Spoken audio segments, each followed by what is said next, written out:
Ryan. And then you're like, okay. All right. Okay. We are back in open session, so friendly remember, council members, turn on your microphones, please. And we are at the point where we are going to talk about, probably make a quick motion about the acquisition of real property interest. So I would entertain a motion. I'll make a motion to adopt resolution 118-25 authorizing acquisition of real property interests. Motion by Councilmember Pasco, I'll second. second by Councilmember Pershman. Any further discussion? All those in favor say aye. Aye. Opposed, same sign. Motion passes. All right. On to communications. Anything from you guys? All right. Kelly, you want to go first? I don't have anything this time. All right. Christy. The HPC for next week has been canceled. All right. Lori? I had the opportunity to attend the League of Minnesota conference. Just many good things came out of it. Insightful. There was a session where had me think of questions I wouldn't have thought of, such as what do we have for insurance for cybersecurity? And then the question got answered in the seminar. And also there was really just moving, or just like people were so open and vulnerable talking about within the city of Burnsville and their police department. February 2024 had an awful tragedy. And so they spoke about it. And there, for me, a big takeaway was for any of us, if we're in a crisis, who do we call? Who's our own personal? We talk about having an emergency management plan, but who do we call from our, peer from, maybe they're in the same position but at a different city or so. It was just really interesting how much they valued leaning on that. And who can you call? It was a good takeaway.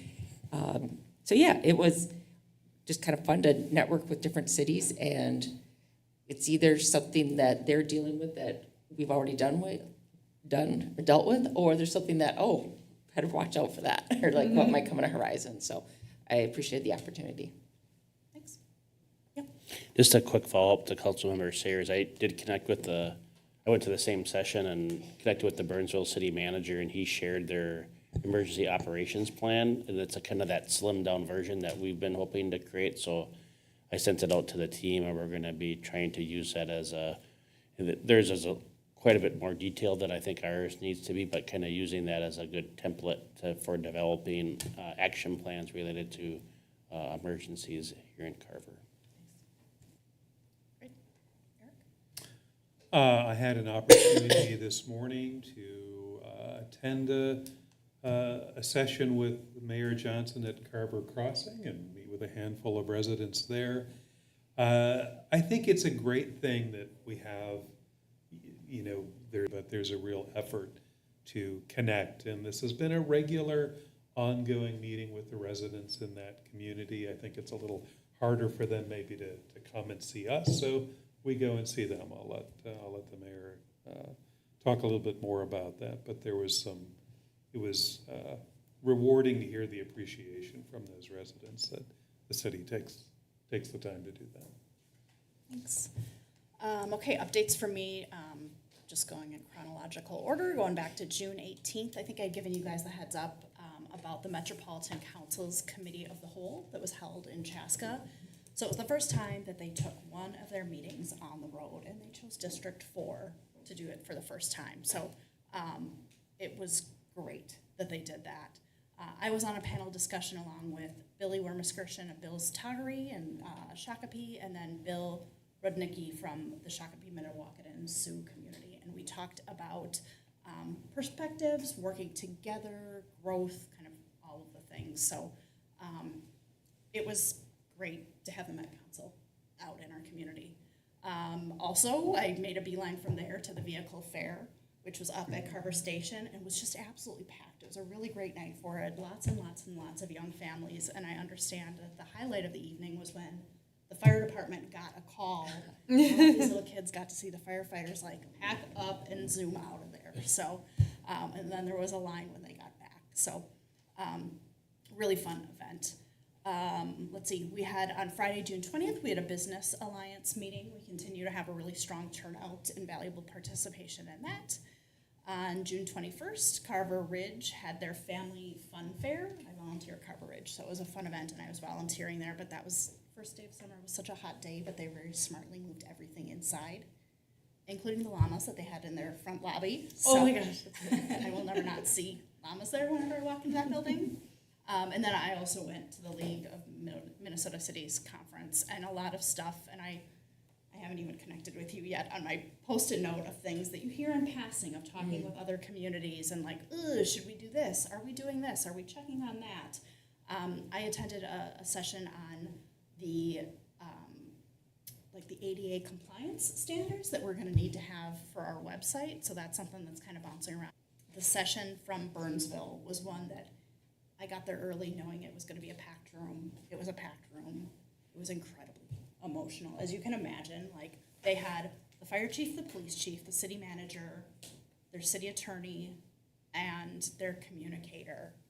And I think it's no exaggeration that they all got emotional at one point during the conversation. And I was it's such a good thing because I'm such a, whenever you cry, I cry. Yep. But like the police chief was talking about how she was running to the hospital and she was getting condition reports on folks, and then she had to go back and talk to her folks that were there and all the other cops and firefighters that were there. And she said at one point somebody said to her, like, Tom's here, he wants to talk to you.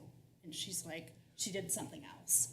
And then they're like, hey, Tom's still here and he's waiting for you. And then she went and did something else. And then finally they told her again, and she's like, who's Tom and why does, and they're like, that's your husband, he's here. And she was just like so out of it. And you know, like, and a lot of the stuff she's like, I don't remember how I got from, forgot what it was, but like from my house to the police station in the morning, and just talking about partnerships. And I think it was the Egan police chief who like came in and was her right hand person and just kind of like helping. And again, like just talking about that value of partnerships. But that was the one that was like, I felt bad because they were all incredibly emotional, but it was really, really insightful. Let's see, and then as Eric mentioned, we had coffee at Carver Crossing this morning. I visit there probably about once a year and trying to kind of crack that nut on resident engagement. We only had 3 people this morning, but we met at 10 o'clock on a Monday morning. So just trying to, you know, people don't come to us. We have to go to where folks are and just trying to figure out ways to best do that. Other updates, congratulations to, as Brent mentioned in our work session, our now former Fire Chief Callie Trimble on his retirement after 22 years. I hope he's sleeping in, sleeping well, and doing all the things that he can focus on and now in his life after the fire service. Also wanted to, at our last meeting, I told you guys that I had gotten an email from Comcast and talking about fiber installation. Turns out I need to walk those comments back. They are not installing fiber in the city of Carver, but what they're doing is they're making improvements to their existing system.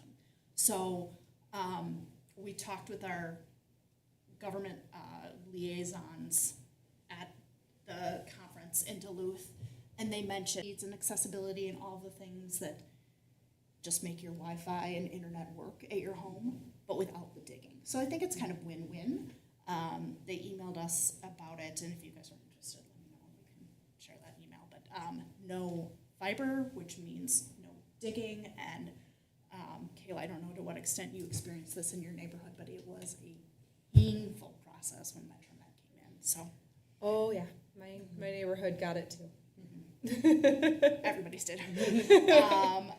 And then finally, just a thank you to Councilmember Pershman. I don't think he realized when he got assigned the Southwest Transit Commission how much of a time commitment it would be, and I know that he's really putting in some hours for that, so thank you, appreciate that. Thank you. Yes, thank you. All right, so with that, I would entertain a motion to adjourn. I'll make a motion to adjourn. It's always like, do we want to be here all night? I'll second. Please. Motion by Councilmember Pershman, second by Councilmember Sayer. All those in favor say aye. Aye. Opposed, same sign. Motion passes. Good evening.